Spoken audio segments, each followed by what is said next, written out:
Hola, hola, hola a todos, muy buenas noches.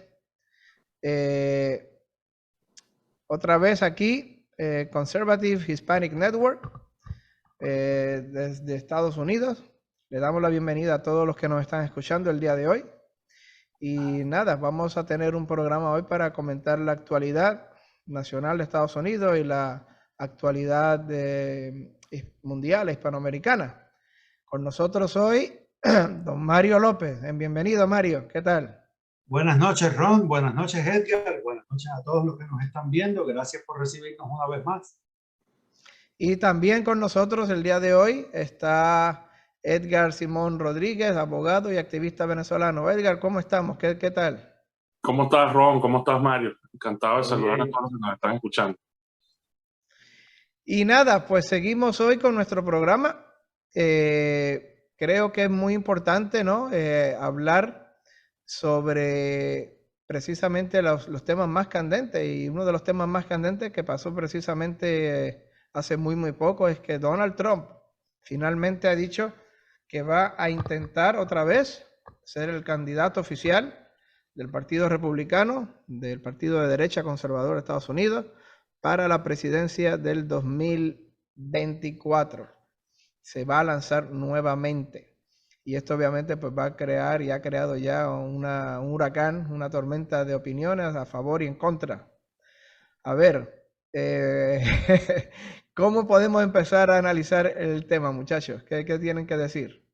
Mira, Ron, y te digo algo, era un secreto a voces, se veía venir hace varios meses ya, desde que él volvió a alistar su avión, el Trump Force One, que usó durante su primera campaña. Se veía venir que él iba a hacer su anuncio. Él dejó en algunos de sus meetings caer que a lo mejor tengo que correr de nuevo. Y se veía venir. Una cosa que cuando yo vi el mensaje me gustó muchísimo, y yo lo he dicho en muchas ocasiones, Donald Trump, la falla que yo le veo a él es que en el momento de hablar, él no tiene filtros, él no tiene una manera diplomática de llevar sus puntos a colación, porque él está acostumbrado a que las decisiones son tajantes y se toma lo que hace falta tomar, la decisión que haga falta tomar y se tomó y se acabó.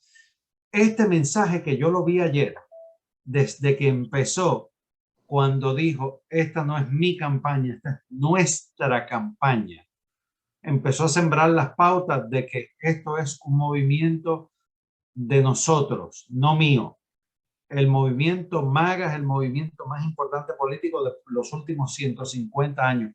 Desde la creación del Partido Republicano, que cuando se creó fue como un partido en contra de la esclavitud durante la Guerra Civil, el Partido Republicano, no, ningún otro partido, ningún otro movimiento político había tenido la fuerza ni el impacto que ha tenido el movimiento MAGA. Y eso es incluyendo el Tea Party, que se hizo en los años 2008, 2006, 2010, donde tuvo cierta fuerza, pero no ha sido la contundencia que ha tenido el movimiento MAGA. Donald Trump se mostró como una persona que tiene la capacidad de ser unificador, que tiene la capacidad de sembrar todavía ese fuego, ese deseo en la base del partido, pero a la misma vez se ha proyectado como una persona que sí, yo puedo ser una persona que polariza, pero también puedo ser una persona que atrae hacia el centro a los que están en contra mío, pero que están de acuerdo con lo que yo digo, y los que están,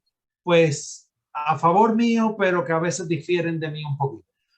Desde ese punto de vista, el mensaje de ayer de Donald Trump ha sido el mensaje perfecto, era lo que hacía falta en este momento. Yo le vaticino que va a ganar la candidatura a la presidencia, o sea, que va a ganar la nominación a la candidatura. Y si lo hizo una vez contra 16 candidatos en el 2016, no veo cuántos candidatos le quieran salir en contra de él ahora. Edgar, ¿algún Sí, tipo de comentario? claro, a mí me gustó también mucho la declaración del presidente Trump. Lo sentí también que quería comunicar al país en general las razones por las cuales tienes que, o sea, justificando las razones por las cuales deberían votar por él nuevamente. Y bueno, hizo como una especie de diagnóstico general, ¿no? De todo lo que además ha hecho mal la administración de Biden, ¿no? Esto, como tú dices, Ron, creó, fue una noticia esperada, pero al mismo tiempo, ya una vez confirmada, tuvo un gran impacto, ¿no? Y una de las cosas que yo comentaba recientemente es que, por ejemplo, desde el punto de vista de la región, de Latinoamérica, desde el Foro de Sao Paulo, en Venezuela, por ejemplo, yo te apuesto que una de las cosas que va a hacer Nicolás Maduro, que ya lo hizo en el 2018, va a ser adelantar las elecciones que tocan en diciembre del 2024 en Venezuela, adelantarlas unos meses, e incluso se escuchaba hablar a Diosdado Cabello pretendiendo que fueran en el 2023, violando la Constitución una vez más. ¿Pero por qué? Porque ellos saben que una vez estando Trump en el poder a partir de enero del 2025, la línea va a ser la que tuvo en su momento en su anterior administración con relación a las dictaduras, y no va a reconocer esas elecciones. Por supuesto que, como ya lo anunció, ya el presidente Trump dijo en su momento que de él volver, volvería a sancionar y volvería a perseguir a estos narcodictadores.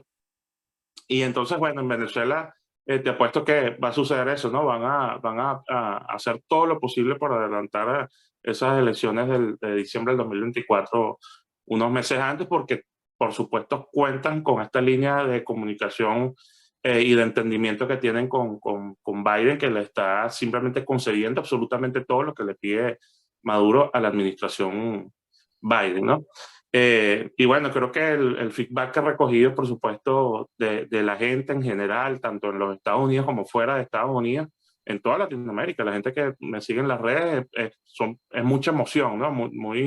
Mucha emoción por esa expectativa de ver al presidente Trump volver al poder y como una luz de esperanza que se está abriendo, ¿no? Y bueno, el mismo presidente Trump lo dijo, que si él hubiese estado durante estos 4 años, la guerra, por ejemplo, entre Rusia y Ucrania no se hubiese desatado. Él hubiese hecho todo lo posible por evitar que se hubiese dado esa situación de la guerra entre Rusia y Ucrania, ¿no?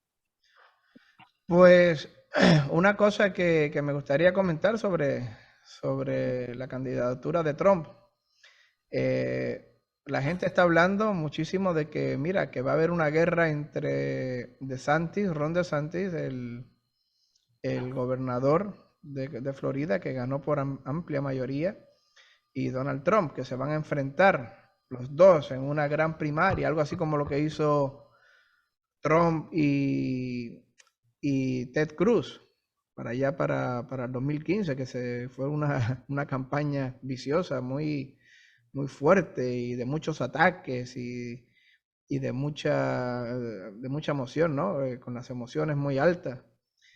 Pues la gente está diciendo, mucha gente, muchos analistas, que posiblemente veamos algo similar así, ahora entre Trump y DeSantis.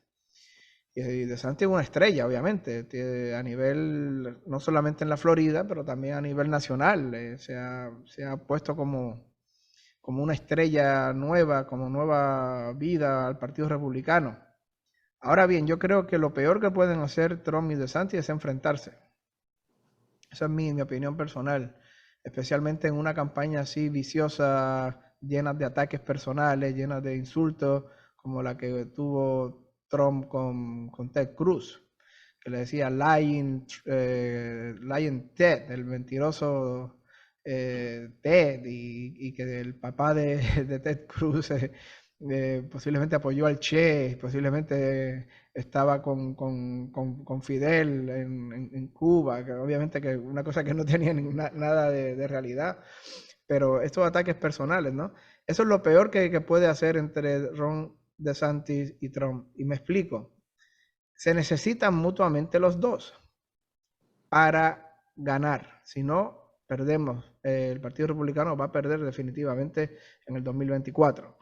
Con DeSantis están aunque DeSantis es un conservador, obviamente, y lo ha demostrado muchas veces, pero DeSantis le cae muy simpático a la ala más, por decirlo así, moderada del Partido Republicano, menos MAGA, a los que no siguen a Trump de manera apasionada, a los que no siguen a Trump de manera, por decirlo así, leal.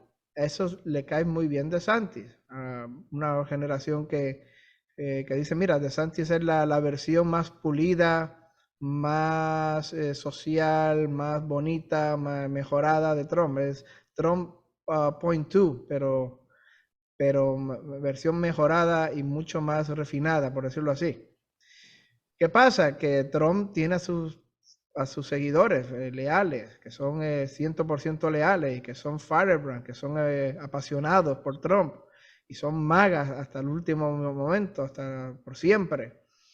¿Qué pasa? Que si gana DeSantis una primaria, en caso hipotético, pues muy posiblemente los magas no van a apoyar a DeSantis, no van a tener esa pasión, no van a tener esa fuerza, no van a tener esa emoción y posiblemente se van a quedar en la casa, no van a hacer campaña, no van a salir por DeSantis como harían con Trump.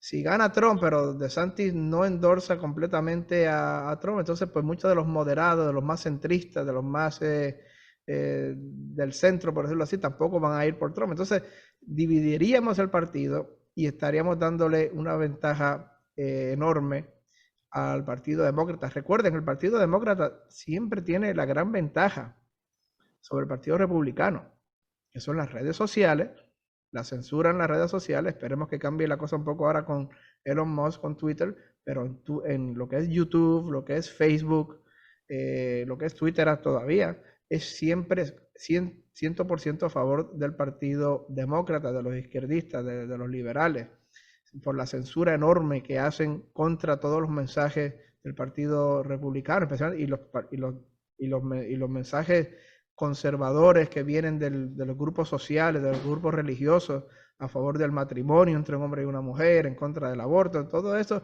lo censuran, porque dicen, eso es odio, eso es homofobia, eso es lo que sea, y lo censuran. Y además también están los medios de comunicación, porque el Partido Republicano tendrá Breitbart y tendrán Fox News y uno que otro, Newsmax, 2 o 3 así, pero ya está. El 80% de las grandes cadenas de Estados Unidos de televisión, de noticias, de CBS, ABC, ABC, CNN, todo eso son 100% demócratas. MSNBC es 100% izquierdista hasta la médula. O sea que es una gran desventaja que siempre tiene. Entonces, si encima de las grandes ventajas que ya tenemos de por sí, en las redes sociales la censura y en los medios de comunicación se divide el partido, yo creo que estamos ofreciéndole en bandeja de plata una victoria a los demócratas en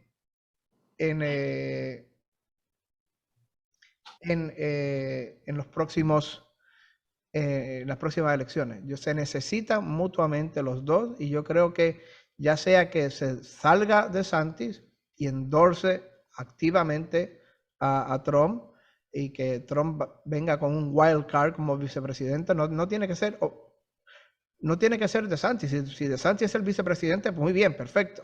Ya veremos lo que hacemos, pero aunque no sea el vicepresidente, que por lo menos lo endorse activamente y que Trump venga con un wild card, Kari Lake, Candace Owens, Tulsi Gabbard. Eso sería un wild card que sería impactante. Pero claro, tú tienes una objeción sobre eso, Mario, porque dice que los dos son de Florida y que no pueden participar. Explícanos, Mario. No es que no puedan, es que no deben, es un error estratégico. Los dos residiendo en Florida, la Constitución nos dice que los electores se van a reunir en sus estados para votar. O sea, usted vota en el estado que usted vive. Usted no se puede ir viviendo en la Florida e ir a Georgia, Alabama a votar, porque usted vive en la Florida. La Constitución dice que los electores se reúnen en sus estados para votar y elegir al presidente y al vicepresidente, de los cuales uno de los dos no puede ser residente del estado. Si usted tiene a los dos mismos candidatos del estado que usted vive, y usted es un estado importante como la Florida, que tiene 30 votos electorales, usted se está eliminando 30 votos para alcanzar los 270 que hacen falta para proclamarse presidente. En este caso, lo que habría que hacer, y no sé legalmente qué baraja se puede hacer, porque Donald Trump anunció ayer desde Mar-a-Lago, en la Florida. O sea que él está empezando su campaña como residente de la Florida. Ron DeSantis es el gobernador de la Florida y vive en la Florida. A este punto legal, no sé exactamente lo que puedan hacer para establecer uno de los dos residencias fuera del estado y decir yo vivo en otro estado. Distinto al caso de Cheney con Bush en el año 2000, donde los dos residían en Texas, pero justo antes de la campaña, Dick Cheney, quien había sido representante en Wyoming, todavía tenía una propiedad de él de vacaciones en Wyoming, y lo que hizo fue que puso su casa de Dallas en venta, sacó su licencia de conducir en el estado de Wyoming y estableció su residencia legal en Wyoming. Cuando llegó el momento de contar los votos, los 38 votos electorales que da Texas a la campaña, que los ganaron Bush y Cheney, se le pudieron adjudicar porque había uno de los dos que no vivía en el estado. Si los dos hubiesen vivido en el mismo estado, habría un incumplimiento con la Constitución y no se lo hubiesen podido adjudicar y Al Gore hubiese sido electo presidente. Porque aquella elección, Bush y Cheney llegaron con 271 votos a reclamar la presidencia. Que, by the way, la decisión se tomó aquí en la Florida. Al final, en aquel entonces Florida tenía 29 votos y fueron los que le dieron la victoria. No sé qué se puede hacer. Me parece que, en mi opinión personal, lo que tú dijiste al principio, Ron DeSantis se debe quedar como gobernador de la Florida y ser el próximo en línea, dejar que Trump salga, haga su trabajo, gane la presidencia, esté sus 4 años últimos, porque ya estos serían los últimos 4 años que podemos tener de Trump, por el límite de términos que tiene un presidente, y en el 2028 venir con un candidato fresco que nunca se ha enfrentado a Donald Trump, que nunca ha tenido ataques personalistas y todas estas cosas que suceden en la primaria, que se llama Ron DeSantis, que en el 2028 Ron DeSantis, por límite de término, no puede volver a correr para gobernador de la Florida, porque el límite de la Florida son 2 términos como gobernador.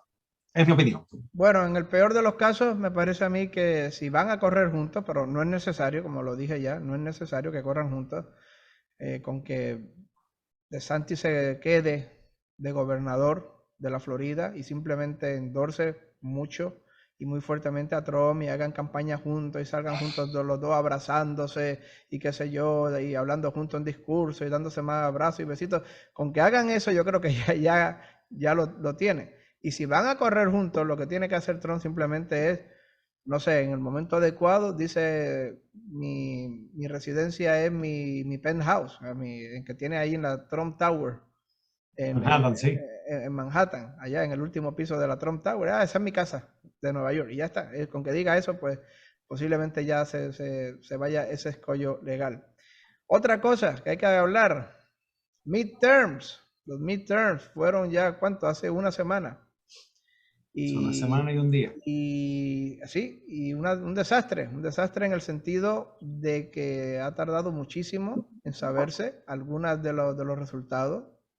En Arizona tardó muchísimo aquello, el condado donde está Phoenix, muchas no se decidieron, hubo fallo de máquinas, hubo muchos retrasos en muchos sitios y un desastre en el sentido de que no hubo la ola. Esperábamos una ola fuerte, una ola muy grande, roja, republicana. Esperábamos que ganara el doctor Oz en Pensilvania. Esperábamos que ganara Carrie Lake, que es una fiera. La mujer es una fiera, hablando con la prensa y defendiéndose de los fake news de la prensa globalista, mundialista, ¿no? Que la ataca, de izquierdista, que trabaja para el Partido Demócrata. Esperábamos que fuera una cosa mucho más a favor del Partido Republicano e incluso esperábamos que el Partido Republicano ganara el Senado y eso se quedó en el aire. Carrie Lake perdió por 20.000 votos, 18.000 votos, pero perdió desgraciadamente. El doctor Oz perdió contra el subnormal que salió ahora ahí, el Lieutenant Governor, que obviamente un hombre que da pena, pero perdió el doctor Oz. en Pensilvania. Y nada, muchos otros candidatos que Trump apoyó, perdieron. Entonces, esta ola roja que esperábamos ganar fácilmente, ampliamente, debido a la inflación, debido a todos los desastres económicos con el petróleo, con la gasolina, con los precios de la comida que estamos viviendo, pues no se realizó. Y algunos analistas dicen que los candidatos no eran lo suficientemente buenos, que el apoyo de Trump en los estados púrpuras, en los estados donde había muchos independientes, no los ayudó suficiente, porque mucha gente decía, esta gente son MAGA y aquí hay mucha gente de centro. Eso es una opinión que he escuchado. Hay que ver también las maniobras de los demócratas. Mantener vivo la payasada esta, el circo, payasada esta del comité del 6 de enero. Eso cualquier persona se da cuenta que eso es una payasada, que no tiene ningún sentido, excepto mantener la demonización de Trump hasta el final, hasta los midterms. Y recuerden que la payasada esta del comité del 6 de enero de los demócratas en la Cámara, esa payasada la daban en prime time en casi todos los canales izquierdistas, obviamente, y de noticias lo daban como si fuera lo más importante del mundo, pero era solamente un plot de propaganda, de psyop, para lavar cerebros, para demonizar a Trump y a los seguidores de Trump. Y la otra cosa, la cosa esta que hizo Biden de querer perdonar hasta $10,000 de deuda estudiantil. Esto era otro plot propagandístico que era simplemente tenía la intención de movilizar a los jóvenes a votar. Eso era todo. Querían que los jóvenes de 18, 19, 20, 21 años fueran a votar. Y obviamente ha funcionado, entre otras cosas. Se nota que muchos de los jóvenes votaron enormemente, por enorme mayoría, al Partido Demócrata. Y ahí se nota la ingenuidad, se nota la ignorancia de estos jóvenes que actúan por emoción. Ronnie, y la indoctrinación que hay constante en las escuelas. No podemos y en las universidades, eso. Y las universidades también, no se te olvide, se nota ahí. Pero bueno, el asunto es que no se realizó la ola, ya sea por la censura en las redes sociales, en Facebook, en Twitter, en YouTube, ya sea por la enorme propaganda demonizadora de todas las grandes cadenas de televisión y de los medios de comunicación, ya sea por el comité de 6 de enero, la payasada esta, ya sea por el truco de Biden de perdonar la deuda estudiantil, no se realizó. Y algunos dicen que fue porque Trump hacía más daño que bien endorsando, apoyando a candidatos. Pues por eso yo digo que la ola desgraciadamente no se dio, la ola que estábamos esperando, tristemente, desgraciadamente no se dio como estábamos esperando que ganar ampliamente el Senado, estábamos esperando ganar amplia y fácilmente la Cámara. Y parece que sí, que vamos a ganar la Cámara, pero por muy poco, y el Senado desgraciadamente no lo vamos a ganar. O sea que esta ola que estábamos esperando ansiosamente por muchos meses no se dio. ¿Qué tienen que decir, muchachos? Ronnie, yo te voy a decir algo, y esta es mi opinión personal, no quiero que ustedes queden envueltos en lo que yo voy a decir, porque esta es mi opinión. Pero yo sí vi la ola. Lo que pasa es que yo sé dónde voy a mirar y lo que tengo que mirar en términos estadísticos. La ola en la Florida existió. La Florida ganó el condado, Ron DeSantis gana el condado de Miami-Dade, que no lo ganaba hacía años. Gana el condado de Palm Beach, que no se ganaba por los republicanos hacía décadas. La ola sí vino. ¿Dónde fue que nos paralizaron la ola? En Pensilvania. Pensilvania fue uno de los estados que le dieron la victoria o le dieron las elecciones a Biden, con todos los cambios siniestros y oscuros que hubo en sus leyes electorales durante la pandemia. ¿Dónde más? En Arizona. ¿Dónde en Arizona? En el condado de Maricopa, otra vez. el mismo condado, problemas con las máquinas de elecciones. Casualmente, las máquinas que se quedaban sin tinta, que se apagaban o que se quedaban sin papel, estaban exclusivamente en los distritos republicanos. Ninguno de los otros distritos del condado de Maricopa tuvo problemas si era demócrata, pero si era republicano sí había problemas, había filas largas, los mandaban a votar a otro lado. La misma Kari Lake la mandaron a votar a 3 lugares distintos y le invalidaban la papeleta que traía de otro lugar y se la tenían que imprimir de nuevo. ¿Por qué? Porque eran de los condados republicanos. Yo soy de los que piensan que hay una mano negra escondida detrás de la manera que se están corriendo las elecciones en esos lugares. Yo soy uno que tiene la opinión de que mientras haya voto por correo, va a haber trampa y no va a haber seguridad de la transparencia del proceso eleccionario en estos lugares que estamos conversando. La ola sí la hubo. En la Florida, si tú te fijas, arrasó. Si tú te fijas en el mapa entero, arrasó. California sabemos que no iba a pasar. Y aún así ganamos distritos en California que no se esperaban, como el distrito número 22, que todavía está en la contienda, donde John Duarte tiene una ventaja de 800 votos, pero ventaja al fin. Un lugar como el distrito 3 de California, donde Kevin Kiley, que no se esperaba, es un hombre que está en una carrera cerrada que no se esperaba. Y en Colorado, Lauren Boebert, que fue la gran sorpresa, 1000 votos de ventaja, va ganando, es la incumbente, no se esperaba que fuera tan cercano. Pero son los mismos lugares, las mismas zonas, donde hubo dudas ya con las 2000 mulas. Edgar. Y bueno, yo que tuve la oportunidad de estar en contacto con la gente, ¿no? En Miami-Dade precisamente, como dice Mario, de hace muchos años, bueno, hace 20 años, no ganaba el Partido Republicano para elecciones de gobernador, ¿no? Y era impresionante, o sea, dentro del Partido Republicano, la mayoría de las personas, o sea, el apoyo era tanto a DeSantis como al propio Trump, ¿no? Pero una de las cosas que quería comentar con relación a esa posibilidad de que fuesen juntos DeSantis como vicepresidente, yo también pienso igual que ustedes que no debería quedarse DeSantis haciendo otro gobierno, o sea, hasta el 2028. Porque una cosa es, o sea, la fórmula Trump-DeSantis en camino a las elecciones, o sea, en el proceso electoral como tal. Una cosa es ese impacto, que por supuesto todo el mundo dice, bueno, son dos grandes líderes juntos, por supuesto que van a arrasar a nivel de votos.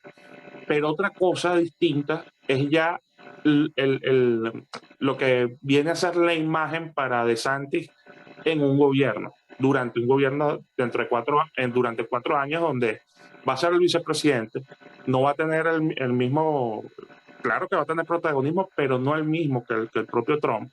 Siempre un vicepresidente está mucho más en un segundo plano. Y considero que lo ha hecho también en la Florida, que, bueno, lo que estamos comentando es una prueba de ello, que más bien debería seguir haciendo ese trabajo. Y ya entonces en el 2028, sin haber tenido ningún tipo de, digamos, habiendo un trabajo independiente, aunque apoyando, por supuesto, políticamente al presidente Trump, lanzarse a la presidencia, ¿no?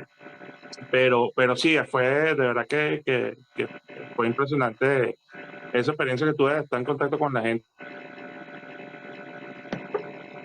Casa por casa, fueron 33,000 casas en el equipo en el que yo trabajé en Miami-Dade, y bueno, el apoyo era contundente. O sea, yo creo que para hacer una relación de números, si acaso 1 de 100 que tuviese algún tipo de objeción contra el gobernador.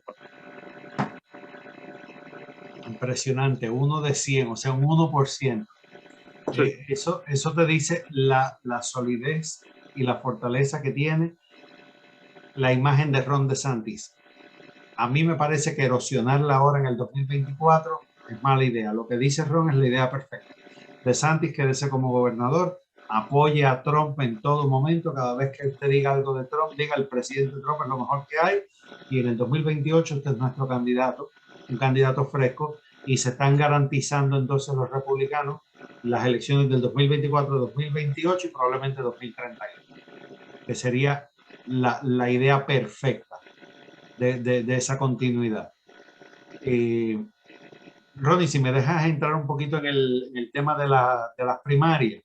El otro día estaba conversando con algo y a manera de ilustración, porque nosotros los latinos venimos de nuestros países con nuestras ideas y acostumbrados a nuestros sistemas eleccionarios, y alguien me comentaba de qué pasa con las elecciones en este país.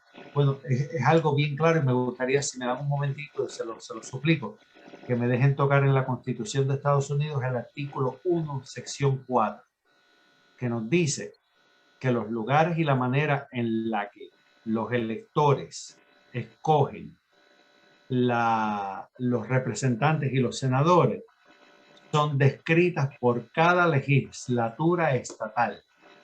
Sin embargo, el Congreso tiene el poder de hacer una ley para cambiar o alterar esas regulaciones, excepto con cambiar de qué manera, en qué lugares se escogen los senadores. Si el Estado dice que las elecciones van a ser el primer miércoles de octubre y vamos a votar en las escuelas, el Congreso puede decir, no, aquí no se vota el primer miércoles de octubre, vamos a votar el primer martes de noviembre, pero no le pueden tocar las escuelas, se va a votar en las escuelas. Digo eso porque hay lugares como Alaska que tienen un sistema que se llama el ranking.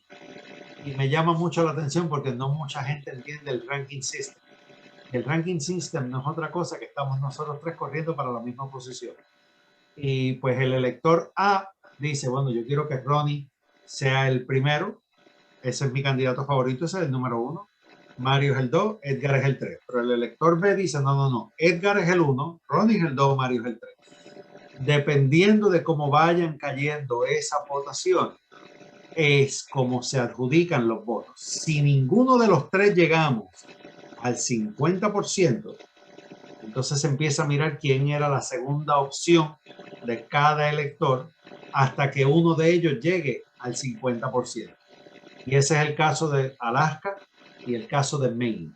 Por eso al sol de hoy no sabemos si van a ganar en Alaska Sarah Palin, que es republicana, que fue gobernadora, fue la candidata a vicepresidente de John McCain en el 2008, o va a ser el otro republicano, Nick Begich, o la demócrata Mary Peltola, que es la que más votos tiene porque hay una división entre los republicanos en dos candidatos. Pero por eso al sol de hoy no sabemos qué está pasando en Alaska, ni qué va a pasar en Maine, que tienen también el sistema de ranking, donde Bruce Poliquin está compitiendo contra la demócrata Jared Golden. Y Poliquin ya fue representante del distrito entre 2015 y 2019. Todavía no sabemos cómo va a caer el ranking ahí. Ninguno ha llegado al 50%. Seguiremos informando. Hasta el 23 de noviembre no se sabe nada de esos dos lugares. Pero me parece interesante que la gente entienda que cada estado tiene su propia ley electoral de cómo se eligen los representantes y los republicanos. No hay una ley federal, que es algo de lo que habló Trump ayer en su anuncio, cuando dijo boletas de papel. Me parece lo más sensato. Usted va, hace una cruz debajo del candidato que a usted le gusta, la echa en una urna y al final del día los representantes sacan las boletas y cuentan cuánto le tocó a cada uno, tabulan y se acabó. A las 12 de la noche sabemos quién ganó en todos los estados. Ahora mismo tenemos este sistema de máquinas que se traban, que son vulnerables a ataques cibernéticos, que mil cosas. Y al sol de hoy, una semana y un día después, todavía hay muchas carreras que no sabemos. Hay 9 carreras en el Senado, en la Cámara, que no sabemos quién va a ganar. En el Senado, el sistema de Georgia lleva a los dos candidatos, si ninguno tiene el 50% de los votos o más, el 50% más un voto, tienen que ir a una segunda vuelta. Eso sí se ve en muchos países latinoamericanos, donde hay un sistema de segunda vuelta. Pero por eso es que al sol de hoy el Senado está dividido, 49 republicanos, 50 demócratas. El detalle es que cuando ganen los republicanos en Georgia, como se espera que van a ganar, el Senado va a quedar 50 y 50. Como son 2 senadores por cada estado, tenemos 100 senadores. Como eso es, siempre va a ser la cantidad de estados por 2, siempre va a dar un número par. Los padres de la patria se dieron cuenta de esto y decidieron que quien quiera que sea electo vicepresidente de los Estados Unidos es automáticamente el presidente del Senado. Ese presidente del Senado es el voto del desempate, que en este caso es Kamala Harris. O sea que los republicanos efectivamente ya han perdido el control del Senado. Y si ganan Georgia, queda 50 y 50. Y si no ganan Georgia, no iban a perder nada porque va a terminar 51-49, o sea, 52-49 es como terminaría la votación. Pero ahí es en donde estamos con el Senado de los Estados Unidos. En una cosa que mucha gente me ha comentado, que me dicen, oye, explícame tal cosa. Los representantes federales, o sea, la Cámara de Representantes, que se conoce como la Cámara Baja, que es donde ahora mismo la speaker es Pelosi, y ahora que ella sale, vamos a ver quién va a ser el nuevo speaker. Esos se escogen cada 2 años. No importa lo que pase, cada 2 años los 435 miembros se reciclan o se quedan los que estaban, depende de cómo voten los electores. Los senadores no. Los senadores tienen un término de 6 años. Por eso ustedes ven que, por ejemplo, en la Florida, ahora mismo nada más tuvimos una elección y nada más vimos a Marco Rubio, no vimos a Rick Scott. ¿Por qué? Porque el término de Rick Scott empezó en el año 2020 y no tiene que ir a reelección hasta el 2026. No es el caso de Marco Rubio. El caso de Marco Rubio, él fue electo en el 2018, tenía que ir a reelección ahora. Ahora en las elecciones presidenciales del 2024 no vamos a ver a ninguno de los dos. Y en las del 2026, en las de medio término, las intermedias, vamos a ver la cara de Rick Scott de nuevo. ¿Eh? Eso lo digo para que los hermanos que nos estén viendo, que nos estén siguiendo en nuestra cuenta de Twitter, lo entiendan un poquito y con confianza nos pueden escribir, les podemos dar un poquito más de explicación, hagan las dudas que quieran. Nuestro email es conservativehispanicnetwork@gmail.com y síganos en Twitter @conservativehn en Twitter. Gracias. Y muchas gracias por eso, Mario. Edgar, ¿qué hacía Maduro en Egipto? Bueno, como decimos nosotros, haciendo el ridículo, ¿no? Siempre lo hace. Pero, lo dijiste tú, yo lo pensé, pero no lo dije. No, yo sé que todos los pensaron. Lo que está buscando es apoyo para legitimarse, para el levantamiento de las sanciones, para, digamos, tratar de desinflar la presión que hay en el escenario de la Corte Penal Internacional. Y para eso tiene ahorita a un nuevo canciller. Antes era Zapatero, que por cierto estuvo recientemente en Venezuela, Rodríguez Zapatero, pero ahora hay uno nuevo que se llama Gustavo Petro. Entonces, Petro tuvo... El presidente de Colombia. El presidente de Colombia. Entonces, Petro estuvo ahorita en una reunión en Francia, en París, donde estuvo Macron, estuvo el presidente de Argentina, estuvo el presidente de la Asamblea Nacional de Maduro, Jorge Rodríguez, por cierto, hermano de Delcy Rodríguez, y bueno, y Gustavo Petro, y la idea era retomar la negociación de la mesa de México, ¿no? Pero, bueno, imagínate lo que estaba pidiendo Gustavo Petro, una amnistía general, pero esa amnistía general, obviamente buscando salvarle el pellejo a los violadores de derechos humanos y a los violadores de lesa humanidad, de delitos de lesa humanidad, de comisión de delitos de lesa humanidad por parte de Maduro y su socio, ¿no? Sus altos funcionarios. Cosa que no puede suceder, porque ni siquiera la Constitución Nacional permite que haya indulto, ni tampoco amnistía en cuanto sean delitos de lesa humanidad. Entonces, bueno, ya vimos que le entregaron a los narcosobrinos recientemente, aperturas con relación a las licencias de Chevron en Venezuela, y ahorita entonces Maduro lo que quiere es un reconocimiento a las próximas elecciones que él está manejando en los mismos términos que ha manejado siempre las elecciones en Venezuela, o sea, con absoluto control, con un Consejo Nacional Electoral que él controla, con la Fuerza Armada custodiando los centros electorales. Y bueno, ya sabemos de antemano el resultado. Y lamentablemente en esas acciones diplomáticas participa también una representación de la oposición que no lo nombré, que en este caso es Gerardo Blay, que nadie en Venezuela de parte de la oposición le dio esa titularidad y representación. Es simplemente una ficha puesta también por el propio régimen, que se preste entonces a definir los términos que le convengan a Maduro en esta negociación. Y bueno, se está hablando de eso. Hay un festín en Venezuela ahorita de primarias, ¿no? Cantidad de candidatos de la oposición que están más concentrados en lograr organizar esas primarias que pensar si de verdad van a existir las garantías para que entonces al año siguiente o meses siguientes, cuando se vayan a celebrar las elecciones, sean de verdad más que una acción de voto de los ciudadanos, una verdadera elección, que es lo que no va a suceder.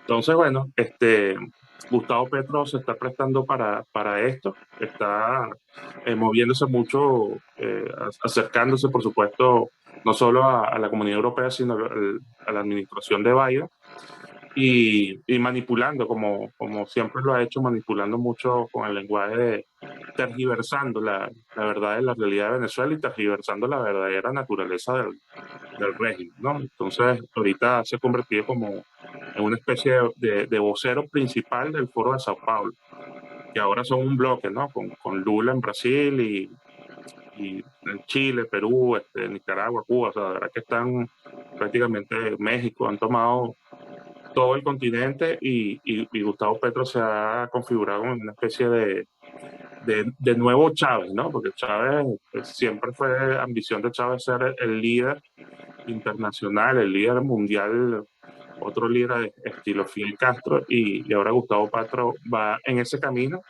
y para eso está utilizando estas reuniones, figurar en Europa como un intermediario y bueno. Es una realidad en la que nosotros los venezolanos, que hemos ya pasado por tantas situaciones, lo vemos a plena vista, ¿no? Una cosa, muchas gracias. Al final tú lo dijiste al principio, lo dijiste muy rápidamente, estaba haciendo el ridículo. Así que Sí. muchas gracias por esa información. Nada, lo que sí quería para terminar era simplemente hacer un comentario muy rápido sobre el famoso misil que cayó en Polonia. Y mi comentario va a ser muy rápido, ya estamos cerrando, pero simplemente era para que el público que nos está viendo piense un poco sobre cómo los medios y cómo la información nos llega distorsionada. Ayer cayó un misil en Polonia y desgraciadamente y tristemente murieron 2 personas. Fue un misil de bastante poco poder. Creo que hizo un agujero en la tierra, hizo saltar por los aires a unos cuantos tractores y 2 personas que estaban allí en esa área inmediatamente pues murieron, desgraciadamente y tristemente. Nuestras condolencias. E inmediatamente que ese misil cayó en Polonia, inmediatamente se empezó a decir: Rusia ataca a Polonia, misil ruso ataca a Polonia. El presidente de Ucrania, Zelensky, salió a las cámaras, hizo un vídeo diciendo que Rusia otra vez había demostrado que era un estado terrorista, que Rusia había atacado Polonia, que había que hacerle frente a Rusia, que la OTAN tenía que actuar contra Rusia, etcétera, etcétera, que esto no, que había que hacer algo de urgencia contra Rusia porque había atacado Polonia. a las cuantas horas, y después de las primeras fotos del misil, de los restos del misil, a las cuantas horas empezó a salir en las redes sociales que el misil era un S-300, un misil que no se usa para atacar, se utiliza, es un misil antiaéreo, y sí, de fabricación rusa o de diseño ruso, pero que esos no eran los misiles con los que Rusia estaba atacando la infraestructura eléctrica en Ucrania. Y además es un misil que no tiene el alcance para llegar desde Rusia, desde ningún territorio ocupado por Rusia, para llegar a la frontera con Polonia, donde cayó. Es un misil con un alcance bastante limitado. Y aún así, el presidente de Ucrania empezó a decir, esto es un ataque ruso, están atacando a Polonia, tiene que actuar la NATO, la OTAN, NATO, tiene que activar el artículo 5, hacerle la guerra a Rusia, Rusia es un estado terrorista. Y hoy, apenas un día después, tanto el presidente Biden como el secretario general de la OTAN, de la NATO Stoltenberg, como el secretario de Defensa, el general Austin, todos han confirmado que este no fue un misil ruso, que fue un misil ucraniano. Que sí, Rusia atacó con misiles a Ucrania, la infraestructura ucraniana, especialmente cuarteles militares ucranianos y a la infraestructura eléctrica ucraniana. Rusia, ahora que viene el invierno, está tratando de forzar la rendición de Ucrania no solo por el bloqueo económico, sino también por el bloqueo energético. Que se rinda Ucrania ahora que viene el frío en diciembre y en enero, y por eso precisamente es que Estados Unidos sabe que lo va a pasar muy mal Ucrania, están tratando de que Ucrania empiece ahora a negociar. Lo ha dicho el general Milley, que es el jefe del Estado Mayor Conjunto de Estados Unidos, que negocie. Pero bueno, el asunto es que todas las fuentes han asegurado y confirmado que no era un misil ruso, era un misil ucraniano. Los ucranianos parece que por accidente estaban intentando utilizar estos S-300 para derribar los misiles rusos, y uno de estos misiles obviamente no le dio al blanco, no le dio a los misiles rusos, y cayó en territorio polaco y mató a estas dos personas en Polonia. La moraleja de todo esto es, si el presidente de Ucrania ayer por la noche nos dijo lo malo que era Rusia y lo criminal que había sido Rusia por atacar a Polonia, y que Polonia tenía que actuar y que la OTAN tenía que actuar, etcétera, etcétera, etcétera, y hoy se comprobó que todo era completamente falso, que el misil era ucraniano. La gran moraleja es, si nos mintieron en esto, ¿en cuántas otras cosas nos habrán mentido? Exacto. Exacto. Mejores palabras no se pueden decir, Ron. Bueno, pues muchísimas gracias a todos por su atención, a todos los que nos están escuchando. Otra vez estamos en YouTube, estamos en Twitter, nos pueden escribir a nuestra cuenta de correo. Muchísimas gracias a todos y muy buenas noches. Edgar, Mario. Buenas noches. Gracias a todos por sintonizarnos. Hasta luego entonces, muy buenas noches a todos. Buenas noches.